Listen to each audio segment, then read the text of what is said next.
Olá, pessoal! Agora a gente vai falar sobre Física 2, é uma introdução à termodinâmica. A primeira coisa que eu vou colocar para vocês é uma breve definição de termodinâmica, tá?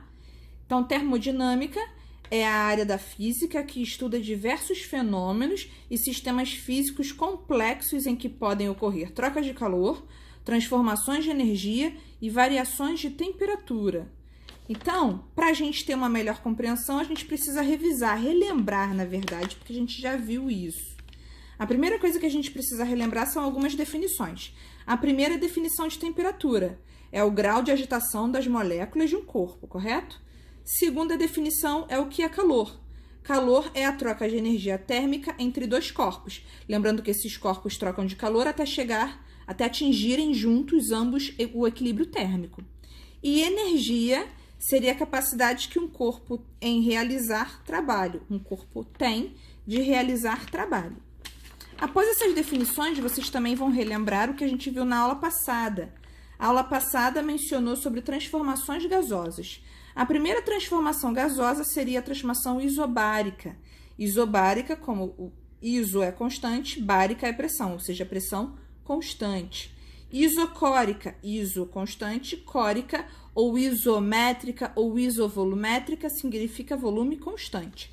Isotérmica, iso constante, térmica temperatura, ou seja, a temperatura permanece a mesma, ou seja, ela é constante também. A última que vocês não viram comigo, estão vendo agora, seria a transformação adiabática. A transformação adiabática é uma transformação que ocorre sem troca de calor com o meio externo, ou seja, é uma transformação muito rápida. E nessa transformação variam-se volume, pressão e temperatura, variam-se as três grandezas que definem um gás, tá? Não tem nada de constante. Exemplo seriam aqueles aerosóis, aquele desodorante, quando você tem, ou então spray, qualquer spray que você percebe que não ocorreu mudança de temperatura. Agora a gente vai falar sobre variação de energia interna, ou seja, ΔU. O que seria a variação de energia interna? É a soma de todas as energias das moléculas do seu gás. E ela é diretamente proporcional à variação de temperatura. Aqui vocês podem perceber, ΔU é diretamente proporcional a ΔT. O que significa isso? Significa que, quando a temperatura aumentar, o ΔT vai ser positivo, vai ser maior do que zero. Se a temperatura aumenta, a energia interna aumenta, ou seja, a variação de energia interna vai ser positiva, maior do que zero. Tudo que acontece com a temperatura, acontece com a energia interna, ou seja, com o seu ΔU. Segunda possibilidade, se a temperatura diminuiu, ΔT foi negativo, menor do que zero. O que aconteceu com a energia interna? A energia interna também diminuiu, ou seja, a ΔU também vai ser negativo, vai ser menor do que zero.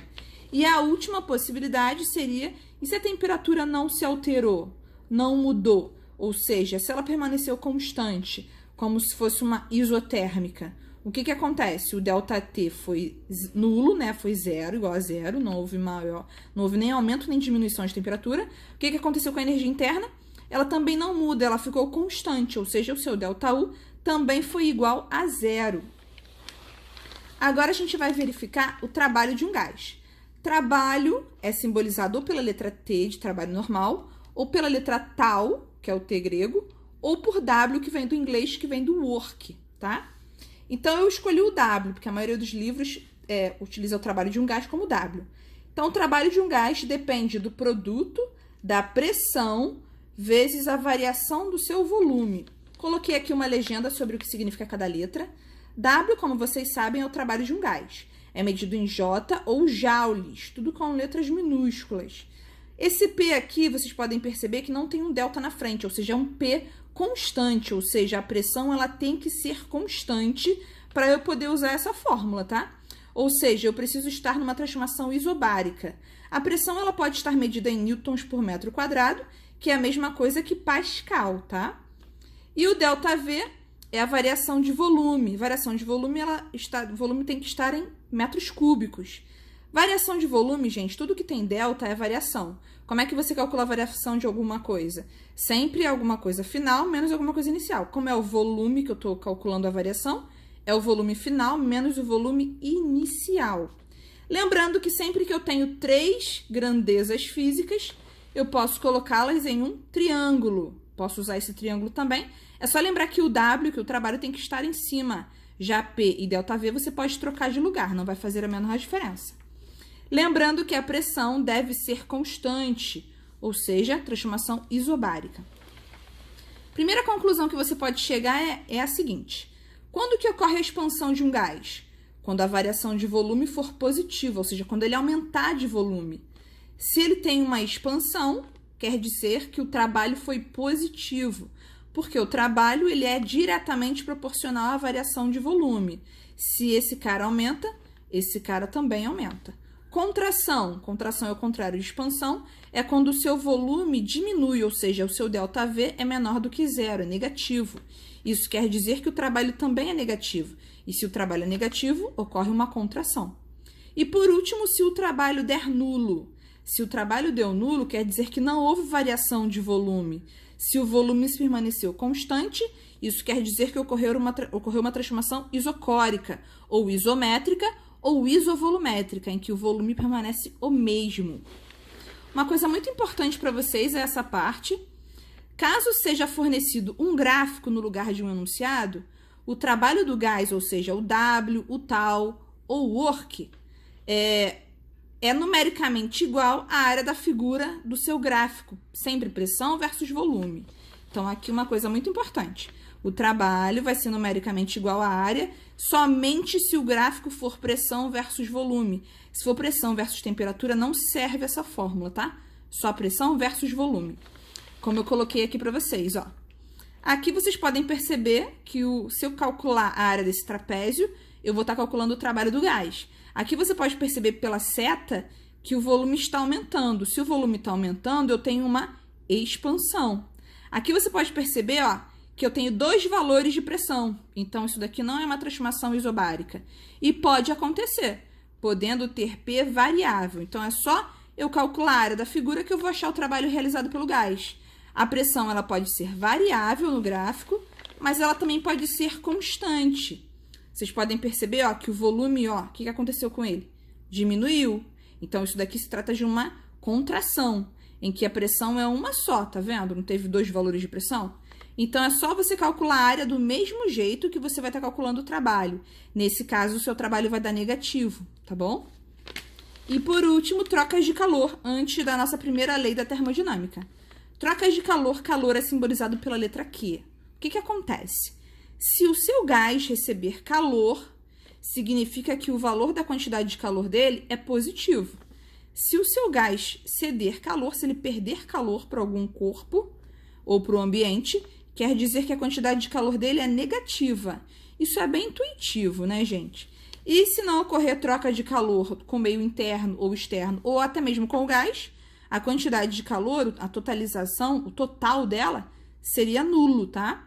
Então, quando que não ocorre trocas de calor? A gente já viu o nome dessa transformação. É a última transformação, é a transformação adiabática, é aquela que acontece muito rápido, em que você não tem que você tem mudança no volume, na pressão e na temperatura. Nada permanece o mesmo. Primeira lei da termodinâmica, que a gente só vai ver só a primeira, tá?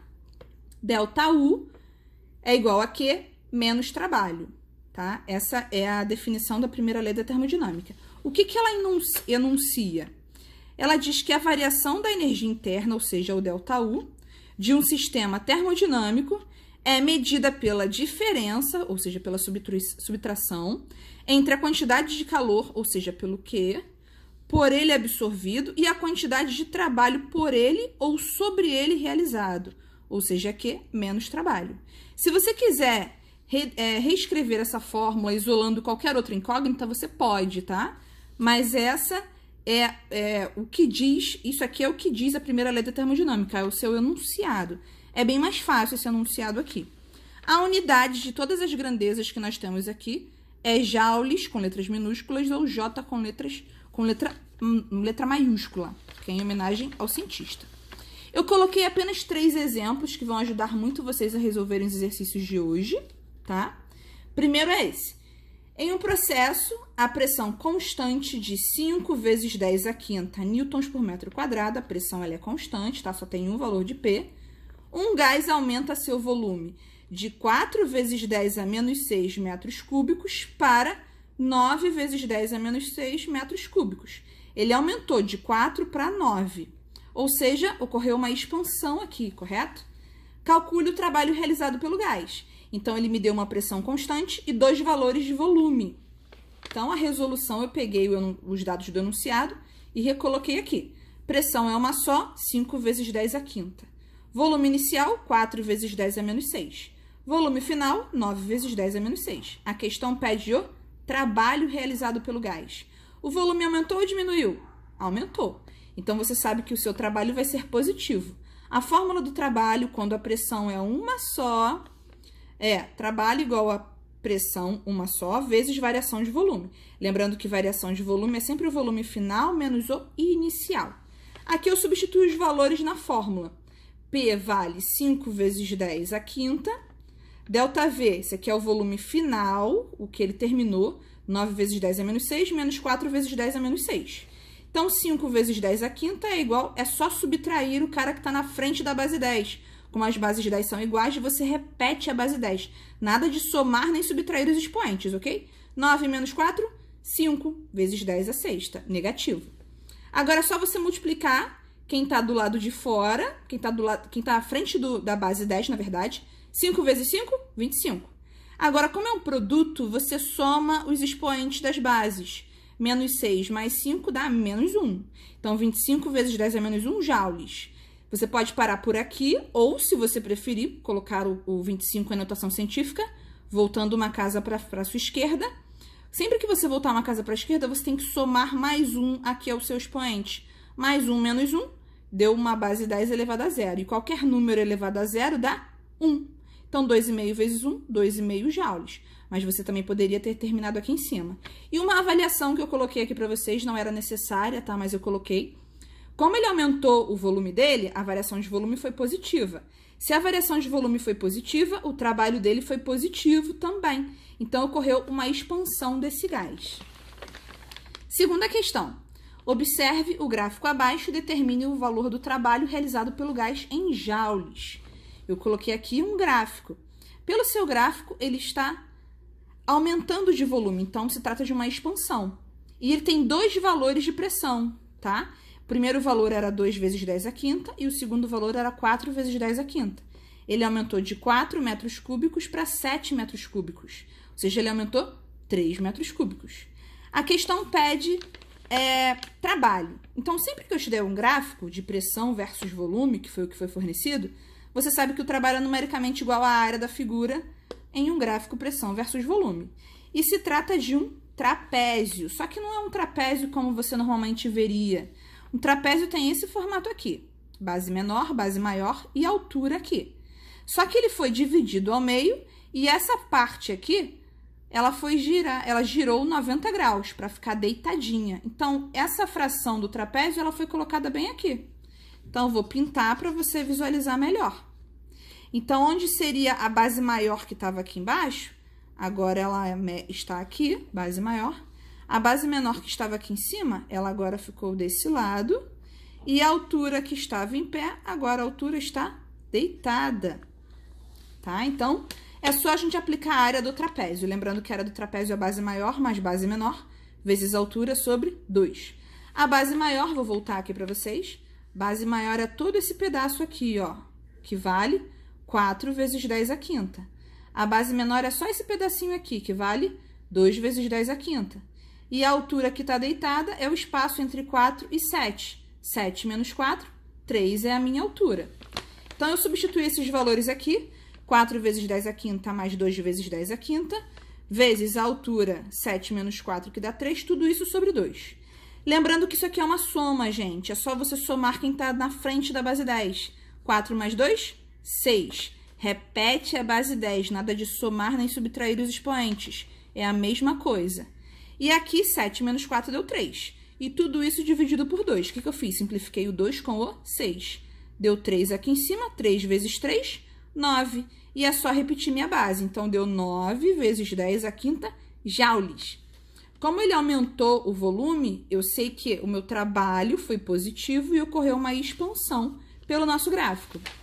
E a última questão de hoje, a terceira, utilizando o enunciado da questão anterior e sabendo que o gás recebeu do meio externo uma quantidade de calor de 15 vezes 10 a quinta joules, determine a variação de energia interna, o ΔU que ele quer, em joules. Então, se ele quer o ΔU, a gente tem que usar a primeira lei da termodinâmica. Li o enunciado novamente e vi que o trabalho que a gente acabou de achar na questão anterior era 9 vezes 10 a quinta. A quantidade de calor fornecida no seu enunciado está aqui, 15 vezes 10 a quinta joules, e ele quer a variação de energia interna, ele quer o ΔU. Eu sei que a primeira lei da termodinâmica diz que a variação de energia interna é igual à quantidade de calor menos o trabalho realizado. Então, substituindo os valores, eu tenho que Q é 15 vezes 10 a quinta e o W é 9 vezes 10 a quinta. Não esqueça do sinal aqui, tá? Menos. Então, 15 menos 9, vocês podem perceber que a base 10 é igual, então vocês não mexem nela. 15 menos 9, 6. Repete a base 10, a quinta. Então, a variação de energia interna é 6 vezes 10 a quinta joules. Como a variação de energia interna, ela depende diretamente da temperatura, se o meu ΔU deu positivo, a conclusão que eu posso chegar é que a temperatura aumentou. Mas essa parte aqui você não precisava colocar não, poderia parar diretamente aqui, tá? Então, finalizamos a nossa aula de hoje.